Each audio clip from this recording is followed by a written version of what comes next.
So yan makikita natin na yung election spending effect, diyan natin mararamdaman yan sa first quarter, particularly sa second quarter. And then mawawala yan pagdating na ng third quarter. So kaya in-expect ko pagdating ng 2025, mas mataas ang paglago ng economy natin next year kaysa sa taon na ito, primarily because of election spending effect.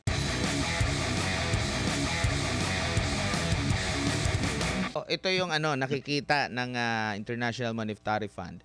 Medyo merong pagbaba, ano naman ito, 0.2%. Pero pa itong ganitong halaga or itong rate na ito, dapat na ba tayong mag-alala? Malaki na ba ito, itong 0.2%? So ganito kasi yan yung original forecast ng IMF was 6.2% for 2024. At ginawa nila, ni-revise nila yan downward. So from 6.2 naging 6. Tapos ngayon, binaba pa lalo nila ng 5.8. Ang akin namang opinion dyan is, tandaan natin na kumbaga wala pang election at election next year. Normally kapag may election, tumataas ang GDP kung may election. 2024 walang election, kumbaga piling pa lang ngayon. Ang pinaka-drivers nito so far is nabanggit nga doon sa IMF report is yung mataas na presyo ng mga bilihin. At yung mataas na presyo ng bilihin, yan ang humihilap sa inflation yan yan ang humihilap pababa ng consumption. Kung titingnan mo yung consumption as a share ng ating ekonomiya sa demand side ng economy natin, makikita mo na lumalaro yan somewhere from 67 to 70% ng kabuuang gross domestic product ng Pilipinas. So napakalaking porsyento ang consumption. So yung consumption, yan yung mga pagbili natin ng mga sasakyan, pagbili ng bahay, pag-grocery, kuryente, tubig, transportasyon, yung panggastos natin sa araw-araw. At pag yan, sinumatotal mo lahat ng paggastos ng bawat Pilipino sa ating ekonomiya, sa buong bansa, ay yan ay umaabot ng halos 70% ng kabuong ekonomiya. So kapag mataas ang presyo ng bilihin, magiging matumal ang paglago ng consumption sector mo. At pag patumal ang paglago ng consumption sector mo, hihilayin sa paglago ng ekonomiya pababa. So yun yung una. Ikalawa ko rin nakikita dito na sa palagay ko na makakahila ng lalo pababa ng paglago ng ekonomiya is yung ating reliance sa importation. No? Kasi ang nangyayari nga ngayon is as a matter of economic policy, nangyayari is nagre-rely na talaga tayo sa importation kaysa sa pag-address sa long-term issues ng ating ekonomiya. At pagka mas malamang ang pag-import mo kaysa sa pag-export, ang mangyayari nito is hinihila din nito yung pababa at paglago ng ekonomiya. So, yun yung dalawang factors na nakikita ko. Ikatlo is isa pa sa component ng demand side ng ating ekonomiya, Admar, yung investment. At mayroong trend na nakikita ko na ang investment sa Pilipinas, yung foreign direct investment, hindi yung portfolio or hot money, yung FDI mismo, which is ito yung klaseng investment na naglilikha ng mga trabaho. Mayroong trend na nakikita natin na pababa siya ng pababa, yung FDI. So nakakabahala din ito at nakakadagdag din ito sa paghila sa paglago ng ating ekonomiya pababa. So kaya hindi na rin ako nasurpresa nang ginawa ng IMF yan na ibinaba nila yung forecast nila from 6.2 naging 5.8 na lang siya for the rest of the year. Tandaan din po natin mga kababayan na ang forecast kagaya yan, yung IMF forecast na yan ay base sa impormasyon na meron yung mga economists ng IMF nung ginawa nila yung forecast na yan. Yan ay base sa impormasyon. So halimbawa, kung meron mang impormasyon yung ating mga sariling government economists na hindi alam nung mga economists naman sa IMF, magkakaroon ng pagbabago yan sa forecast. Kung maglalabas din ng forecast yung sarili nating mga economists, yan yung baka posibleng magkaiba-iba yan kasi nga yan ay nakabase sa impormasyon na meron sila. No? So yan din yung dapat na tandaan natin bilang kumbaga isa something that we should note na yan ay nakabase yan sa available information nung ginawa yung forecast na yan. Pero base nga sa aking analysis, yan ay hindi na ako nasusurpresa na bababa yung growth rate na yan kasi nga so nabanggit kong causes kanina, Admar. Mhm. And saan ba dito yung laging natutumbok yung talagang forecast nila? Itong IMF o yung government's target? Kasi meron din silang itong government target, meron din silang sarili, 6 to 7% yung sa kanila rito, iba. Pero common, sino ba yung nakakatumbok talaga ng sa mga forecast?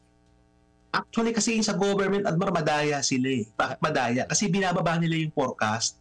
Nangyari na yun nung nakaraang taon, so binaba nila yung so nakita nila na hindi nila mamimit yung growth target, binababa nila yung target. Oh. So syempre, pag binaba mo nga naman yung range mo ng target, yung target range mo, pwede mong sabihin na na-meet mo yung growth target na. Pero ang totoo, binaba nila yung target. So ganun yun. Ang nakikita ko dito is actually mas reliable yung sa government economists natin, no? Kasi mas superior yung information na meron sila kaysa sa IMF. And nakikita natin na nangyari ng mga nagdaang panahon is that mababa yung forecast ng IMF pero yung naging totoong kinalabasan ng paglago ng ekonomiya mas mataas kaysa dun sa forecast, no? So merong ganong nangyari na in the past.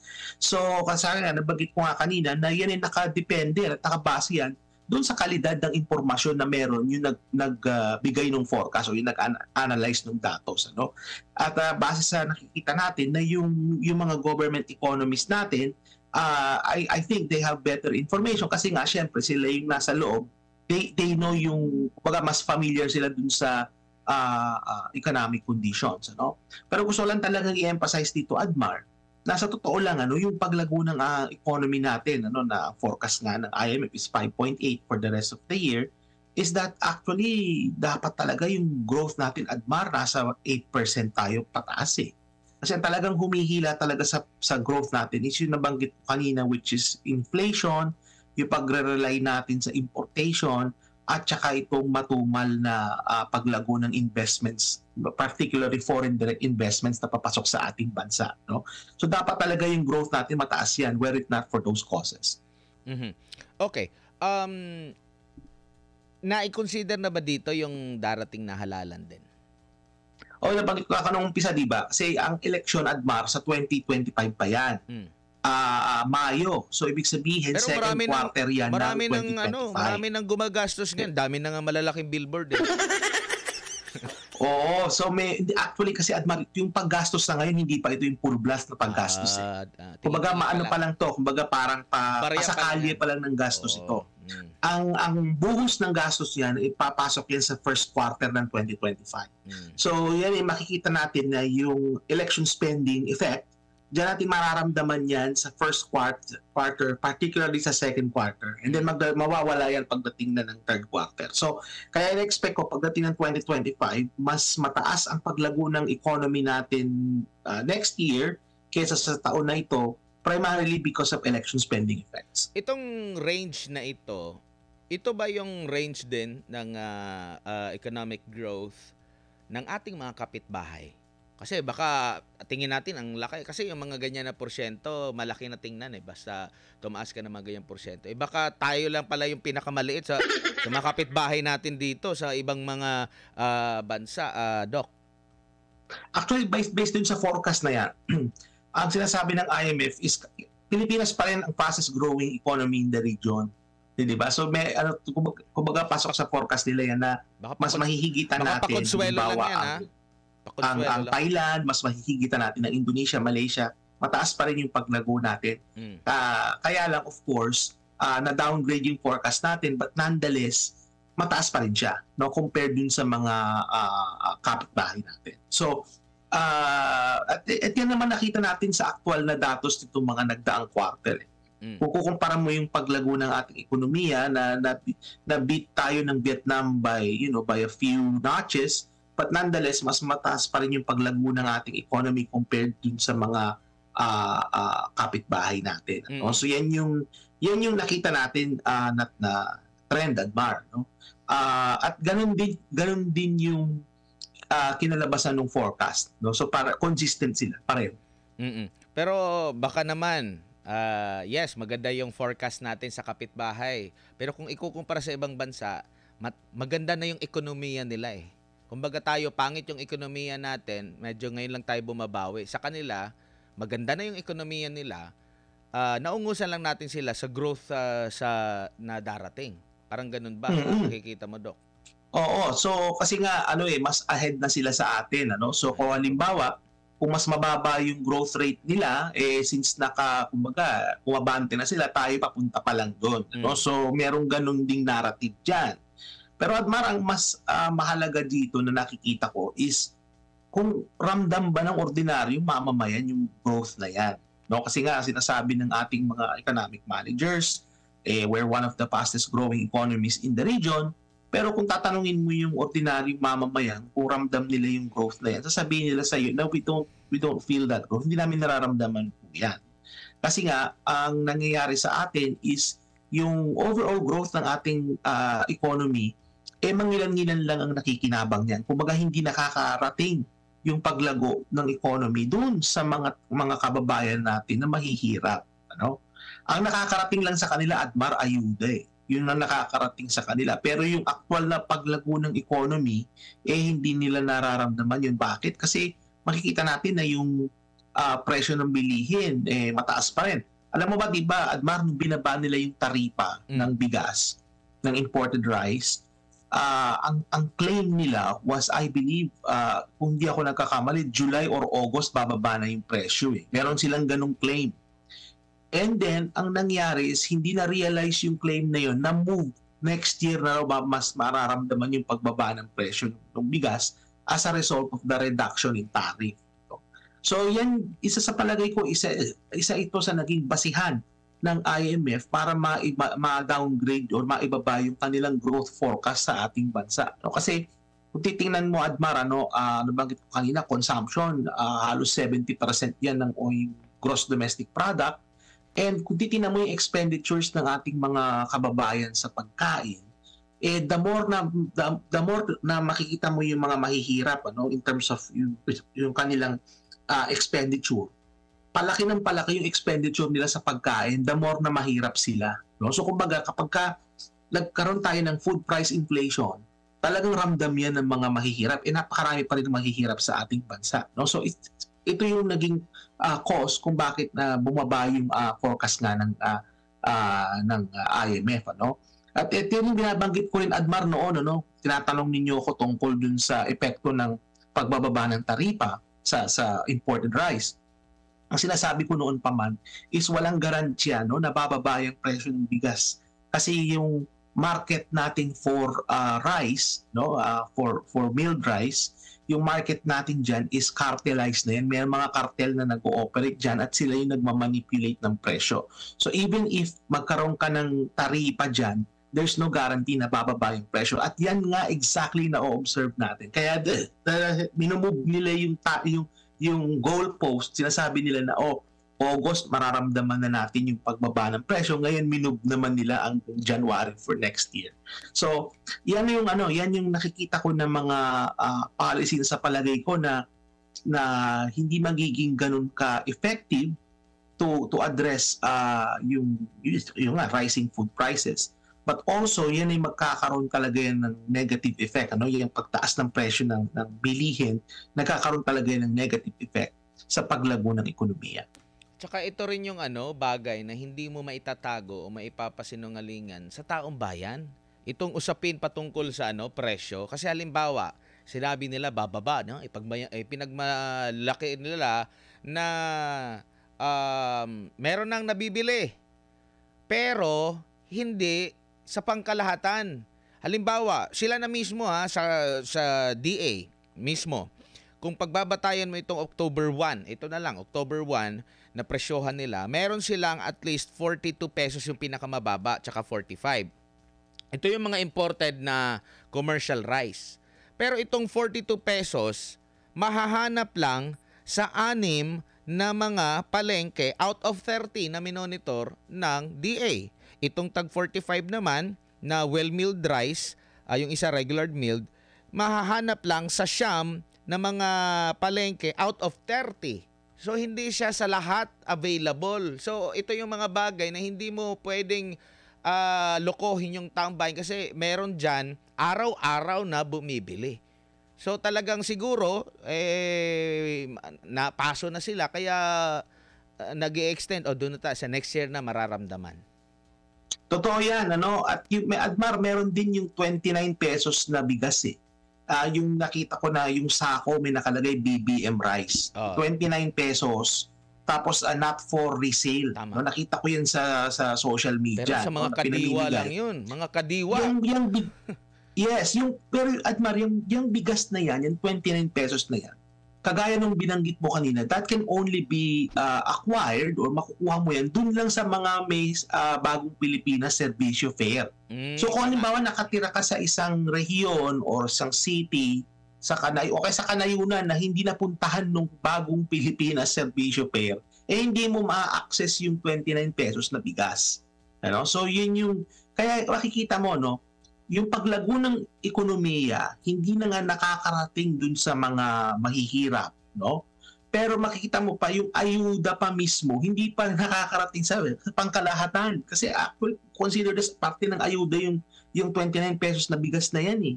So hindi nakakarating sa mga sa pangkalahatang mahihirap kung saan lang pupunta yung bagong Pilipinas Servisyo Fair. At kung makikita mo rin, Admar, kung saan lugar sila pumupunta, ito yung mga lugar na gusto nila manalo sa eleksyon. Kagaya halimbawa, nagpunta sila ng Davao, namigay sila ng ayuda sa Davao ng mga panahon na yon. And considering din, Admar, nung time na yon, binabayo ng bagyo yung mga ibang probinsya sa Luzon. No? So, kumbaga makikita natin na itong pamimigay ng ayuda, itong kaso ng bigas na 29 pesos, nagagamit din sa pamumulitika. So isa rin ito sa mga explanasyon kung bakit hindi na appreciate, no, ng ordinaryong mamamayan yung gobyerno itself, kasi kung saan lang pumunta yung caravan nila, doon lang magkakaroon ng kaginhawaan, ano, at least temporarily yung ating mga kababayang mahihirap. Okay. Dito po sa bilang panghuli na lang po, Doc, wala bang magiging epekto sa economic growth yung ibinenta nating 25 tons na gold?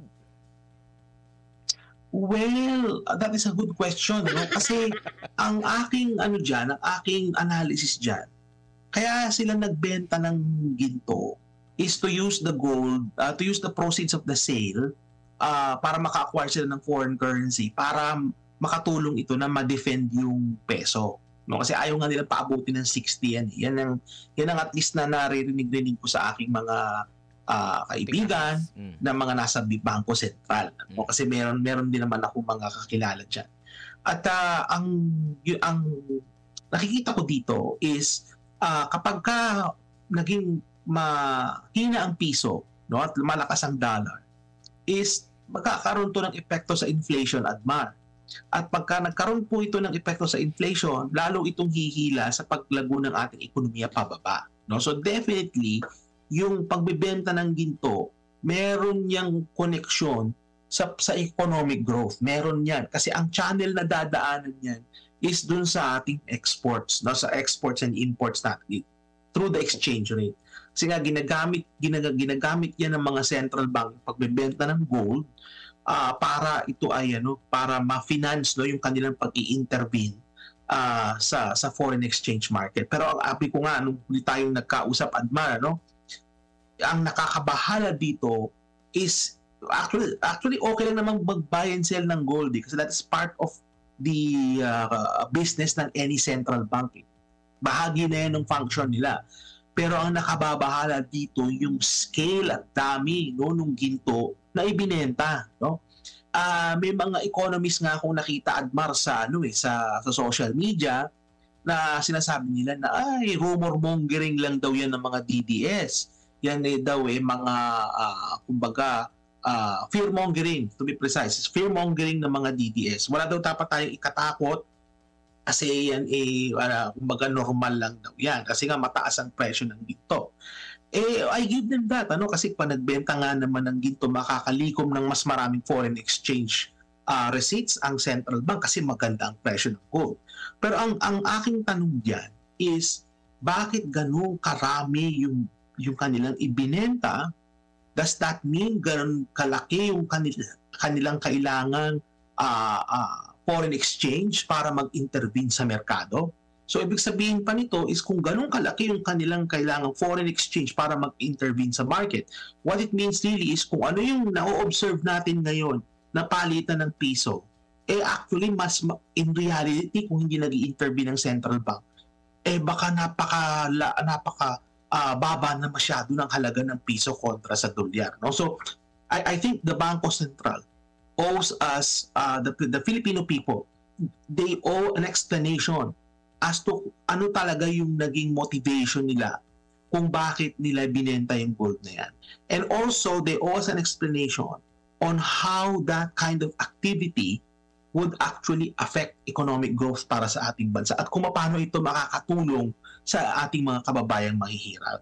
Yun na I think sa palagay ko na dapat na ginawa ng central bank, ano? Kasi ang ating mga kababayan nagtatanong din yan eh. They're asking bakit nagbenta ng ginto? Bakit ganung karaming ginto ang ibinenta? At ano ang magiging epekto niyan sa ordinaryong mamamayan? So I think dun sa last question na yan, kung anong magiging epekto niyan sa ordinaryong mamamayan, I think the central bank was not able to articulate that properly to the Filipino people. So yun yung lang palagay ko, Mark. Bilang panghuli na lang, Doc, mensahe nyo sa ating mga kababayan, paalala ninyo, lalo na't pipili tayo. Meron ba tayong ekonomista? Ang aking mensahe would center around itong filing ng candidacy ng mga local officials and national officials. No? Ito yung mga panahon, mga kababayan, na dapat na tayo maging mapanuri. At tingnan natin kung sino-sino ba itong mga tatakbo at manliligaw po sa inyo para po sa inyong boto. Ating pong suriin kung ano po ang kanilang mga plataforma at kung ano po ang kanilang mga adhikain para sa ating bansa. Kasi mahalaga po itong election na ito. Kasi tandaan natin, ito yung araw na kung saan na tayo makakapag-chart ng magiging destiny ng ating bansa sa pamamagitan ng paghahalal ng mga karapat-dapat na mamumuno sa atin. Kaya gamitin natin itong kapangyarihan na ito na para to leave a mark sa destiny ng ating bansa. Gamitin natin, we should exercise this right properly at kailangan maging mapanuri po tayo. Kailangan po tayo maging mapagmatsyag at magtanong po tayo sa ating mga kandidato kung ano po ang kanilang mga plataforma at adhikain. At nandito naman po tayo kagaya ng SMNI na magbibigay po sa inyo ng impormasyon at magiging plataforma po para malaman natin din kung ano po ang magiging mga adhikain at plataforma ng mga kandidato nito. Maraming salamat, Doc, sa inyong oras at panahon sa ulitin. Ingat po kayo. Opo, maraming salamat, Admar. Thanks for having me. It's always a pleasure to be here. Ako po'y matutulog na. Maraming salamat. Good night. Si Dr. Michael Bato, isang ekonomista po, mga kababayan.